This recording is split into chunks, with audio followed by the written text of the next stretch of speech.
Olá pessoal, muito bom dia.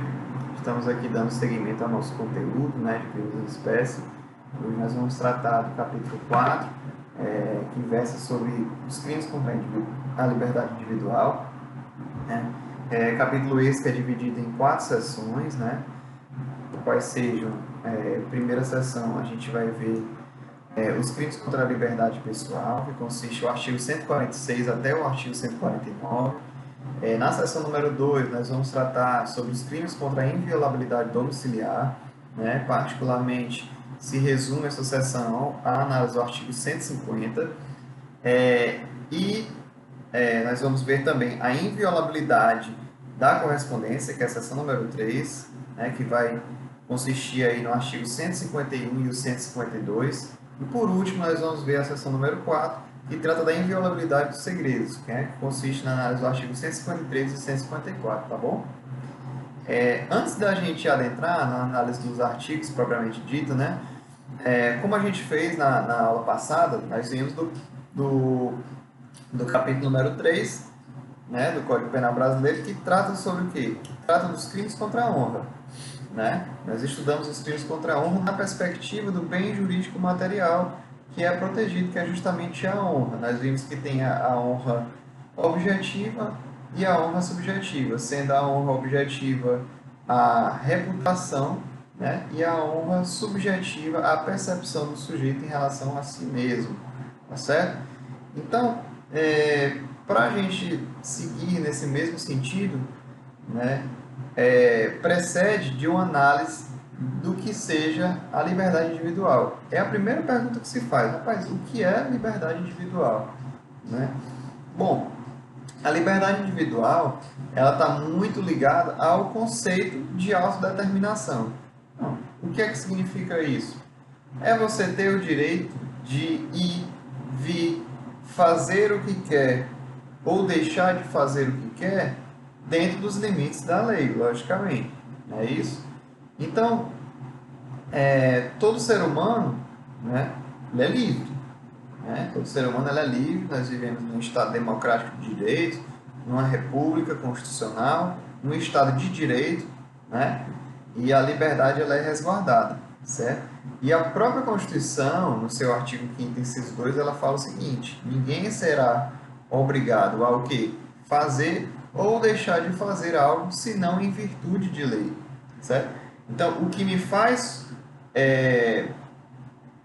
fazer ou deixar de fazer algo é o limite da legalidade, certo? A partir do momento que eu sou compelido a privar da minha liberdade, a me privar da liberdade por ato de terceiro, e esse ato de terceiro não está resguardado em nenhuma legislação, em nenhum comando, nenhum mandamento legal, eu posso estar aí diante de uma situação de uma violação da liberdade individual, a depender do caso. Então, a liberdade individual, para resumo da ópera aí, seria a possibilidade de autodeterminação, a capacidade de autodeterminação, que é fazer ou deixar de fazer algo, ir e vir da forma da forma livre, da forma que o sujeito quiser, tá certo? E você só vai fazer ou deixar de fazer algo, conforme o artigo 5º, inciso 2 da Constituição, se isso for por determinação legal, certo? Esse é, inclusive, o mandamento do princípio da legalidade, O princípio da legalidade que eu estou dizendo aí é o princípio da legalidade no direito constitucional, A gente sabe que o princípio da legalidade no direito penal inclui, logicamente, esse artigo 5º, inciso 2, mas também está muito ligado com o quê? Com a predisposição de um tipo penal por lei do que seja ou não crime e a respectiva pena, tá certo? Então, vamos lá, gente. Começando aí a seção número 1, que eu vou tratar dos crimes contra a liberdade pessoal, certo? Então, o primeiro delito que a gente vai estudar é o delito de constrangimento ilegal, que está disposto lá no artigo 146 do Código Penal Brasileiro. Por favor, abram aí o artigo 146. Abram a nota de aula de vocês e vamos seguir. O que está disposto lá? Constranger, né? Já viu um verbo aí, constranger alguém. Só que esse constrangimento é como? Mediante violência ou grave ameaça. Ou depois de lhe haver reduzido, por qualquer outro meio, a capacidade de resistência a o quê? Você constrange alguém a o quê? A não fazer o que a lei permite ou a fazer o que ela não manda.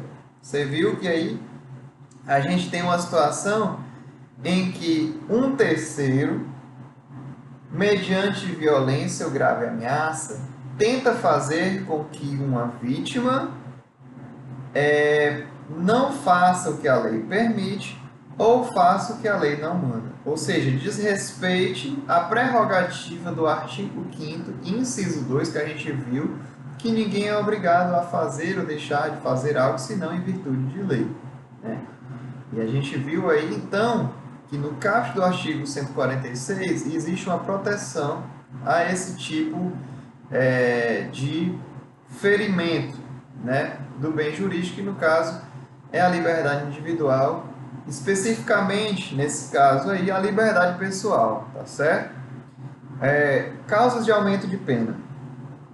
As penas aplicam-se cumulativamente e em dobro para a execução de crimes se reúnem mais de 3 pessoas ou ao emprego de armas, tá certo? Então aí, gente, muito cuidado. Não se trata de uma qualificadora. Se trata de uma causa de aumento de pena, né? O próprio Código dispõe dessa maneira, certo? Além das penas combinadas, aplicam-se as correspondentes à violência, né? Logicamente, se o expediente que você utilizou, ou seja, o meio que você utilizou para constranger alguém foi, por exemplo, a violência, e você, além da violência, né, além do constrangimento que diga, você exasperou no meio de execução, ou seja, você usou de uma violência e causou, por exemplo, uma lesão corporal, né,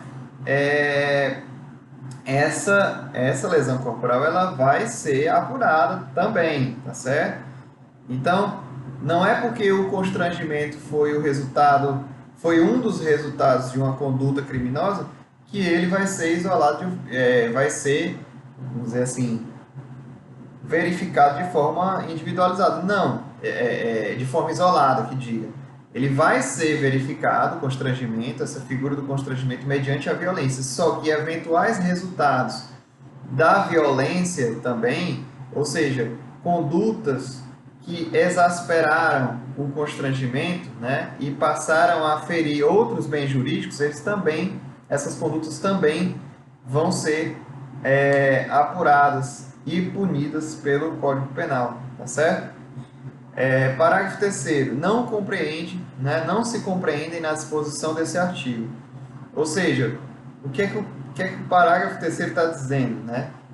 Não se compreende crime as seguintes figuras: a intervenção médica ou cirúrgica sem o consentimento do paciente ou de seu representante legal, se justificada por iminente perigo de vida, ou coação exercida para impedir suicídio. O que está em jogo aí, nesses dois incisos do parágrafo 3º, gente? Está muito claro que o que está em jogo aí é o direito à vida, né? Eu queria só fazer um comentário em relação ao direito à vida e eu queria que vocês pensassem sobre isso, certo? Se quiserem pesquisar, se quiserem escrever algo sobre isso, trocar uma ideia no WhatsApp, é uma coisa que me interessa muito. Eu vinha pensando nesses dias e eu tive uma aula, até no mestrado da Unifor, há uns tempos atrás, sobre teoria da justiça, que é uma das cadeiras que eu faço lá. E a professora, de forma muito interessante, levantou esse questionamento. A vida é um direito ou é um pressuposto para direito? Eu vou explicar melhor. Para que exista direito, você tem que ter a vida, ou a vida é um direito como qualquer outro? Né? Isso é uma indagação que é muito pertinente no nosso ordenamento. Principalmente quando a gente vê disposições em que a vida ela é colocada de forma absoluta como um pressuposto para o direito, né? A vida é absolutamente indisponível, né? Tanto é que, por exemplo, aqui você tem a hipótese de uma intervenção médica ou jurídica no parágrafo 3º, inciso 1, sem o consentimento do paciente, e isso não se configura num delito, né? Apesar de que você tem uma tipicidade, você tem uma adequação típica, mas aqui você está diante de uma cláusula de excludente de licitude, certo? Entende-se nesse caso que o médico está em estrito cumprimento do dever legal de salvar a sua vítima, né? Mas isso é uma interpretação do dever legal do médico. Por quê? Aqui no Brasil nós não temos, por exemplo, a eutanásia, né? Então, a vida, ao meu ver, na maioria das vezes, ela é colocada não como um direito, mas ela é colocada como um pressuposto para que haja direito. Aí vem os outros direitos, a liberdade, né? Enfim, a propriedade, o que seja, certo? Então, um ponto que eu faço aí no meio da nossa discussão, eventualmente a gente faz esses pontos no direito penal também, porque a conexão com os outros ramos do direito, sobretudo com o direito constitucional, ela é muito forte, né? Então, essas perguntas, elas vêm, né? E eu queria que vocês pensassem um pouco também.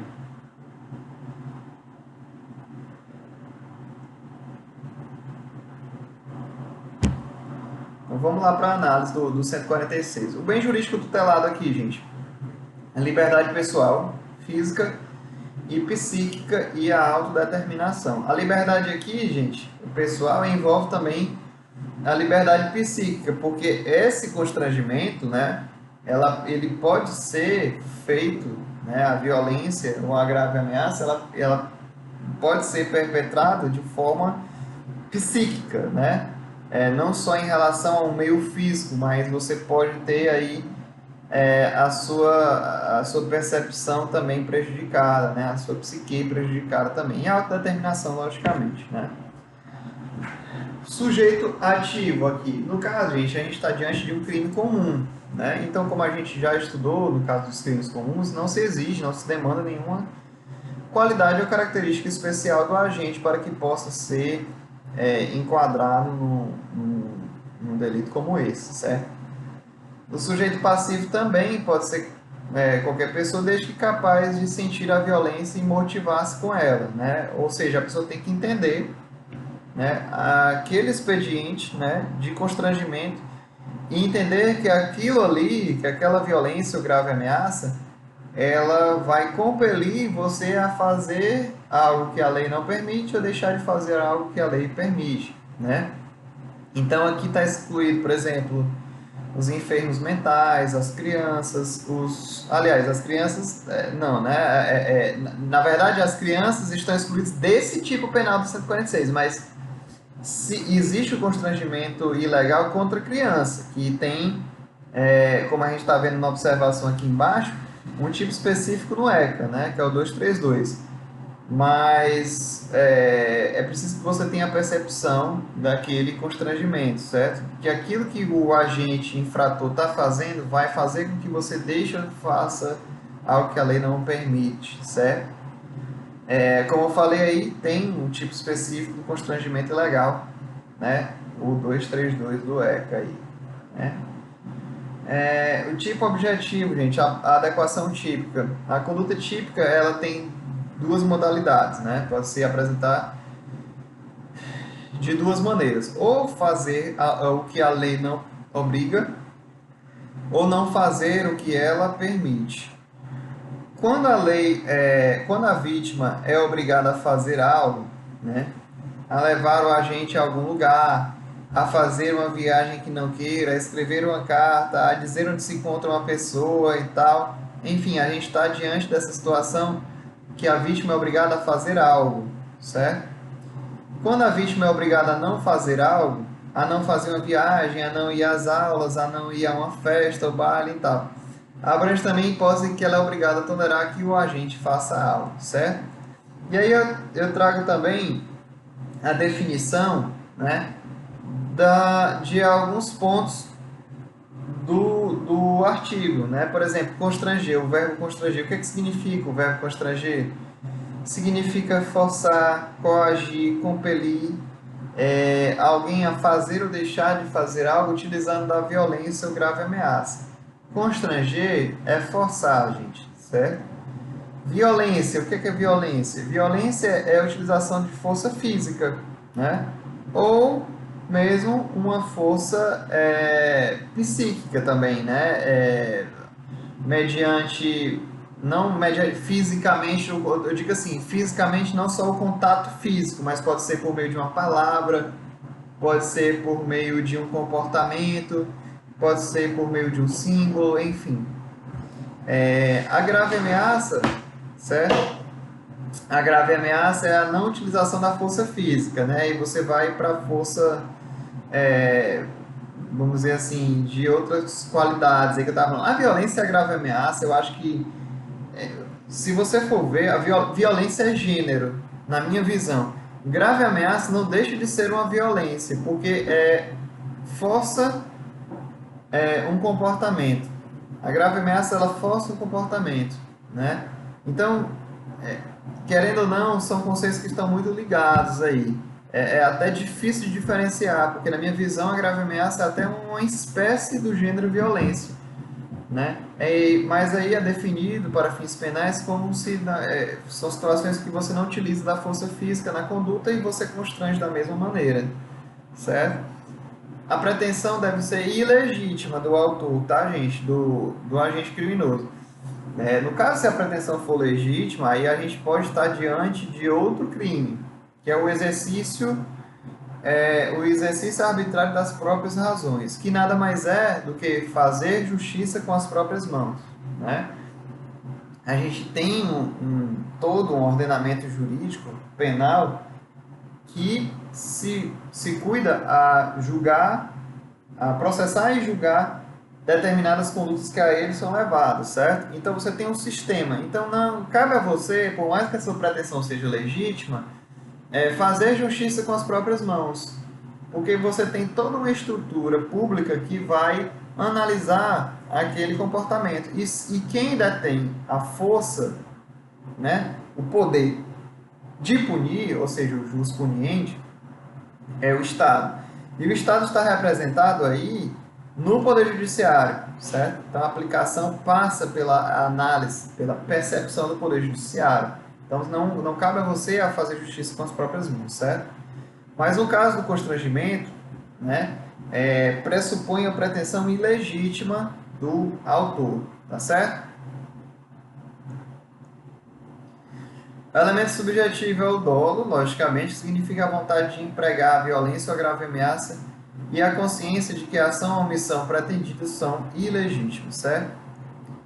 A consumação só ocorre quando a vítima coagida faz com que o agente mandou que ela fizesse ou deixe de fazer o que ela ordenou que não fizesse. Trata-se de um crime peculiar, porque assim, por que ele é peculiar? Porque a consumação do crime se dá no momento da omissão da própria vítima. A vítima participa do momento de consumação também, né? E a tentativa, ela é possível? Gente, aplicando aqui aquele mesmo raciocínio da análise de qualquer tentativa. Toda vez que você for analisar se um tipo penal, você não lembrar de cabeça e cair numa prova, se um tipo penal ele cabe na tentativa, a primeira coisa que você vai fazer é dividir, é pensar o intercrimes, né? Imagine-se que os expedientes, a forma de execução daquele crime, você possa incluir aí um fato terceiro que impeça a realização desse delito. Bom, nesse caso aí já cabe a tentativa. Nesse caso aqui, do constrangimento ilegal, cabe sim a tentativa. Vou dar um exemplo muito claro. O agente inicia os expedientes de constrangimento mediante uma coação, mediante uma violência e tal, e no momento do início dessa ação, antes de que a ação se consume, que a vítima faça alguma coisa contra a sua vontade, passa uma viatura da polícia, ela acena para a viatura da polícia e o agente criminoso se evade e ela é salva ali pelo gongo, né? Então, nesse caso aqui, o agente teve um fato, né, uma circunstância terceira, que foi o aparecimento dessa viatura policial que impediu que ele concretizasse, né, e consumasse assim o seu constrangimento que ele tinha iniciado. A ação penal, gente, nesse caso, é a ação penal pública incondicionada, certo? No parágrafo primeiro, nós temos as causas de aumento de pena, né? No caso de que você se reúnem mais mais de 3 pessoas, no caso, se reúne mais de 3 pessoas e há um emprego de armas, né? Ou seja, o legislador procurou proteger aqui o quê? O nível de constrangimento que é feito. Por exemplo, se você tem mais de uma pessoa constrangendo, ou se você tem emprego de armas, você tem um malferimento ainda maior da liberdade, porque você tem uma intimidação muito maior, certo? Concurso material, né, que é a previsão que eu falei no parágrafo 2º, que se você, pelos meios, pelos expedientes, você exasperar, por exemplo, de uma violência e passar, por exemplo, a ferir um bem jurídico ou outro, por exemplo, a integridade física da pessoa, no caso de uma lesão corporal, essa lesão vai ser analisada também, certo? E as cláusulas de exclusão de crime, de excludente de tipicidade que a gente viu lá, que a intervenção médica ou cirúrgica sem o consentimento do paciente ou do seu representante seja justificado por iminente perigo de vida ou a coação exercida para impedir suicídio, que é toda aquela discussão que a gente viu a respeito do direito à vida, tá?